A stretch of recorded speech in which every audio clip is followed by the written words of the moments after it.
মা, এই ছোট্ট শব্দটা ভিতরে লুকিয়ে আছে পুরো একটা পৃথিবী। যখন আমরা ছোট ছিলাম, রাত জেগে আমাদের জন্য অপেক্ষা করত যে মানুষটা, সে মানুষটার নাম মা। আমরা অসুস্থ হলে নিজের ঘুম, নিজের আরাম সব ভুলে আমাদের কপালে হাত রেখে যে দোয়া করত আর সেবা করত, সে মানুষটার নাম মা। এই পৃথিবীতে অনেকেই ভালোবাসার কথা বলে, কিন্তু নিঃস্বার্থ ভালোবাসা যদি দেখতে চাও, তাহলে শুধু একবার তোমার মায়ের চোখের দিকে তাকাও। মা কখনো নিজের জন্য বাঁচে না, মা বাঁচে শুধু তার সন্তানের জন্য।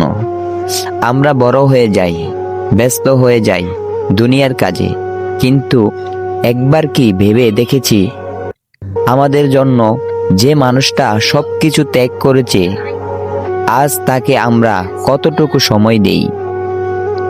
বন্ধু, যদি তোমার মা এখনো বেঁচে থাকে, তাহলে আজই তার কাছে গিয়ে ক্ষমা চাও